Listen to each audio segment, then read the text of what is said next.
नमस्कार दोस्तों। आज की कहानी का नाम है 17 साल की लड़की को हुआ 39 साल के शादीशुदा आदमी से प्यार। दोस्तों, कहानी को पूरा देखना और अगर कहानी पसंद आए तो वीडियो को लाइक करके हमारे चैनल को भी सब्सक्राइब कर दीजिएगा।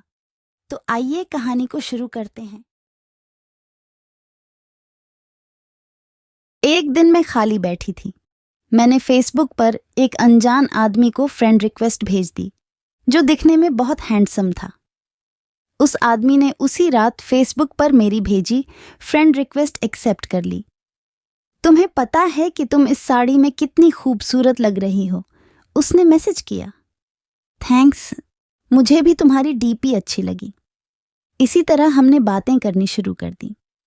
मुझे पता था कि वह 39 साल का शादीशुदा आदमी है जो 2 बच्चों का बाप भी है। इन सब चीज़ों के बाद भी हमने अपनी बातें शुरू कर दी। इतना ही नहीं, हमने अपना नंबर भी एक दूसरे के साथ बदल लिया। देखते ही देखते हम एक दूसरे के करीब आ गए और एक दूसरे के बेस्ट फ्रेंड बन गए। फेसबुक पर हम एक दूसरे के साथ बहुत ज़्यादा बातें करने लगे और सोशल मीडिया पर ज़्यादा से ज़्यादा समय बिताने लगे। दूसरी ओर उस आदमी को लगने लगा कि हमारे करीब आने से, इतनी बातें करने से वह अपनी बीवी से दूर जा रहा है। वह अपने बच्चों के साथ दूसरे स्टेट में रहती थी। वह मुझसे बोलता था, अभी पता नहीं, मैं सारा दिन तुम्हारे बारे में ही सोचता रहता हूँ। मुझे अफसोस है इस बात पर। मैं नेचर से काफ़ी शर्मीली थी। मेरे काफ़ी अच्छे दोस्त भी थे, लेकिन मुकेश जैसा दोस्त होना काफ़ी स्पेशल था मेरे लिए। 1 महीने की चैटिंग के बाद हमने स्काइपिंग करना भी शुरू कर दिया। हम उस पर बातें कम और एक दूसरे को घंटों निहारा ज्यादा करते थे। एक रात वह मेरे साथ वीडियो कॉल पर था। उसने बोला, ऐसे देखते देखते कहीं प्यार ना हो जाए। खैर, अब हम रोज ही वीडियो कॉल करने लग गए। हम इतने पास आ चुके थे कि अब हम एक रियल कपल की तरह बिहेव करने लगे थे। हम रोमांस करते, एक दूसरे को चिढ़ाते और थोड़ी लड़ाइयाँ भी करते। कहने का मतलब था कि एक 17 साल की लड़की को 39 साल के आदमी से प्यार हो गया था। जिस तरह से प्यार की कोई उम्र नहीं होती, उसी तरह से हम दोनों को भी अपना रिश्ता बिल्कुल गलत नहीं लगा। हमें नहीं लगा कि हमने कुछ गलत काम किया है।